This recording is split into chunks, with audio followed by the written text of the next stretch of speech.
Hi readers, welcome back to Reading with Christy. I hope you're doing well. In today's story, we're going to visit the students of room 207.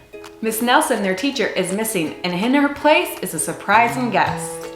To find out what happens to the students of room 207, you need to get comfortable and join me for this read aloud of Miss Nelson is Missing.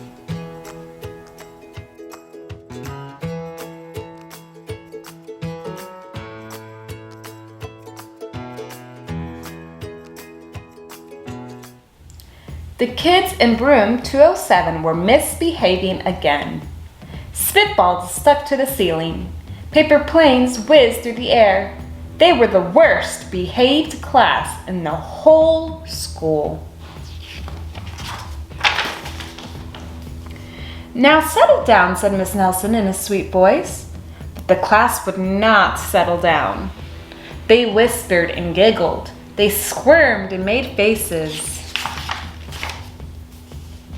They were even rude during story hour. They always refused to do their lessons. "Something will have to be done," said Miss Nelson. The next morning, Miss Nelson did not come to school. "Wow!" yelled the kids. "Now we can really act up." They began to make more spitballs and paper planes.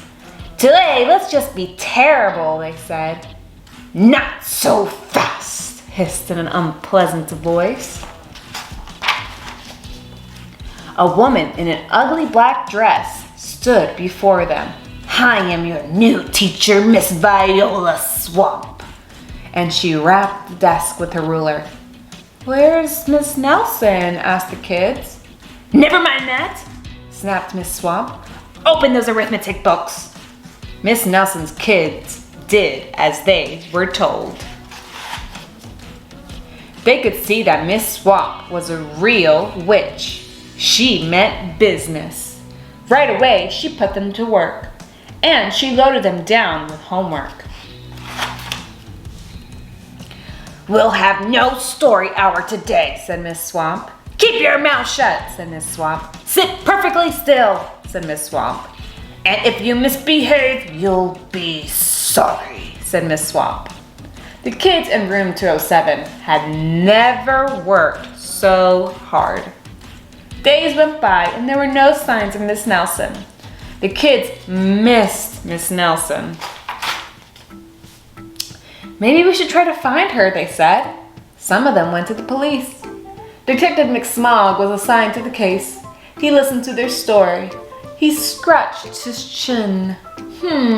He said, "I think Miss Nelson is missing." Detective McSmog would not be much help. Other kids went to Miss Nelson's house. The shades were tightly drawn and no one answered the door.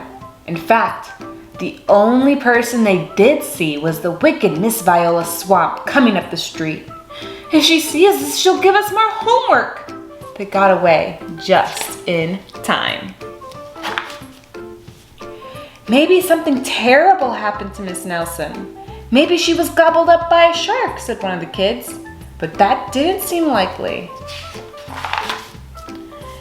"Maybe Miss Nelson went to Mars," said another kid. But that didn't seem likely either.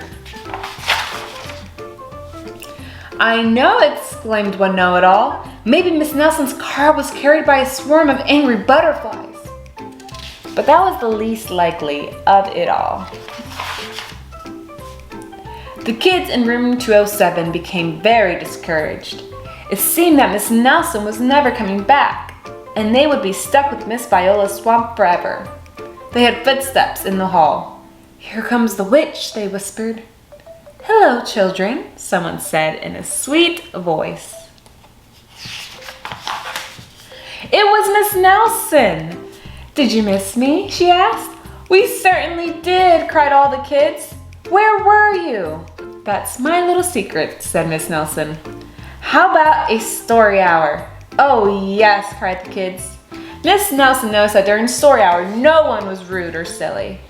What brought about this lovely change?" she asked. "That's our little secret," said the kids. Back home, Miss Nelson took off her coat and hung it in the closet. right next to an ugly black dress. When it was time for bed, she sang a little song. I'll never tell, she said to herself with a smile. P.S. Detective McSmog is working on a new case. He is now looking for Miss Viola Swamp. The end. Well, readers, I hope you enjoyed that read aloud of Miss Nelson is Missing. Thankfully for her students, Miss Nelson returned, and they weren't stuck with the evil Viola Swamp. And thankfully for Miss Nelson, Miss Viola Swamp taught the students how to appreciate their teacher just a little more. Thanks for watching, and I can't wait to see you on our next read aloud on Reading with Christy. See you later.